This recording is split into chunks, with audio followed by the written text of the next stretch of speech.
guess the first thing I think of is something, an entity that Rome. exercises. Well, yeah, obviously You have the to first think of Rome, the right? first That's thing the anyone main- thinks of is Rome, but it's an entity that has widespread dominance and control over a particular thing, whether it be territory, whether it be, you know, I mean, you can have a business empire. That's what people talk about a lot, right? Yeah. So, like the Rockefellers, they had their business empire because Exactly. they had a business. John Rockefeller, he had his business, but he had all these ancillary businesses that kind of built up this, and so he just controlled a lot of the market. That would be an empire. Or you can think of modern day, like big tech. Obviously, that is a business empire. Yeah, and those that is on there too. But Okay. we'll get to that in a minute. So let's start with easy. Okay. The Empire from Star Wars. Well, yeah, that's key. That's obviously It's not only it's is it a name, but it's also an entity that has dominion and control over most of the known galaxy. Exactly. So Okay. yes, we got that. Dominion and control is key for an empire. But I think another thing too is with an empire, it's kind of a second level of dominion and control. I was going to go there because my next question was actually I was going to skip ahead a bit. One of my questions I have on here is what is the difference between an empire and a kingdom? Yeah, so the emperor is the ruler of the king, basically. So I mean, you can think of like the Holy Roman Empire, a whole bunch of tiny little kingdoms with an emperor ruling over all those tiny little kingdoms. So in the case of something like, let's say, Google, what are the kings? I guess in that sense they just own so much of the market share. They've basically just absorbed the, Which means that's it's another not thing about you can having do. sub-rulers necessarily. That's true. Which is an interesting thing we'll go to in a minute. So just keep that in mind. Okay. That's all right, one good reason point. we're doing this. But it's interesting. Yeah, okay. So Star Wars Empire, hard yes. Yes. I mean, it has an emperor, so it's kind of hard to say no to Obviously. that. Rome, I think we can agree is an empire. Obviously. Yes. I forgot. Even to the put that in here. Republic I'm was silly. you could argue the Republic was an empire too. Although maybe perhaps part of the definition is centralized. That was another thing I was thinking of, is whether it has to be centralized to count as an empire. And how Although centralized? well, yeah. Can an empire be ruled by a council? Yeah, I think probably. Although here's the real question. The real Mm-hmm. question, as we're defining terms, is America an empire? That's where we're going. Okay, We're going. I think the answer is yes. Obviously, I think the answer is yes with a few asterisks.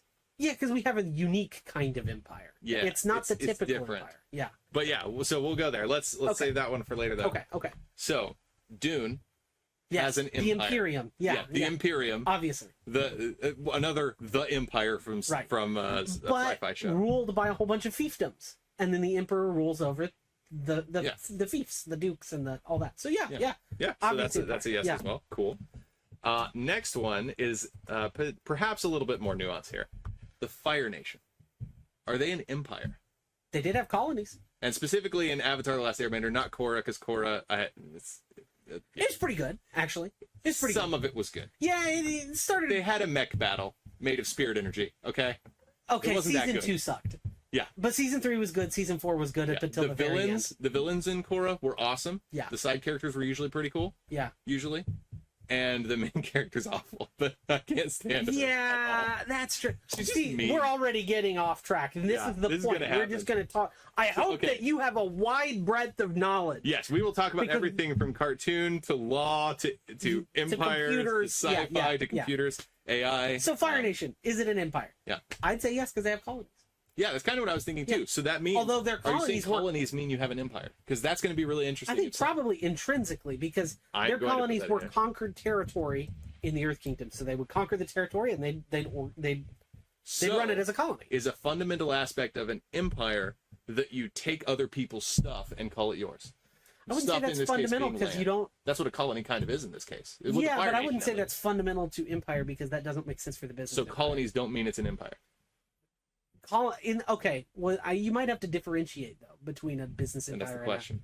and a political empire, Mhm. because they are different, and perhaps a business empire is really more of a colloquialism than it is an actual real empire. And I think there's some truth there, but I think there is a lot of overlap too. there is, and certainly if you have things like what's it called, the company, the East India Company. Yeah, That's oh, certainly an imperialist organization. that is going on Obviously. here. I knew there were some that would come up. Yeah, let's talk about that East later. India Company, they literally managed territory as a political. They were a business. They were a for-profit political entity interest, which Yeah. is really fascinating. It is Really fascinating. They are, yeah. They're a That very whole story is interesting actually organization. really fascinating to It me. really is. But I'd say, as a political entity, if you own land, if you administer land outside what you might consider your key territory, you're probably by definition an empire. So how would you define key territory?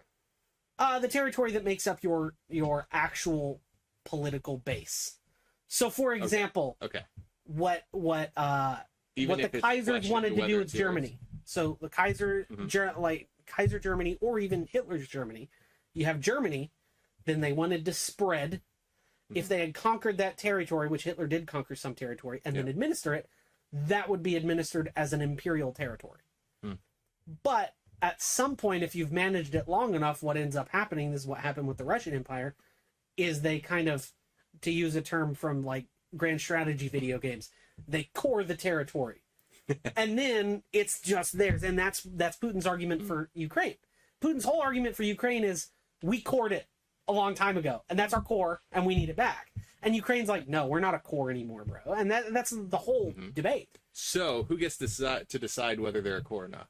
The one with the best military. Okay, That's key, because I agree, and I think this is less about what's morally who gets to decide, and more this is actual. You got bigger guns, you get to decide if it's yours. Yeah, because the law of conquest is the law of the land, whether you like it or not. We can whine all day long about the way China treats people, but if China walked in here, beat our military, and took us over, our whining would be in vain, because the law of conquest is the law of the land.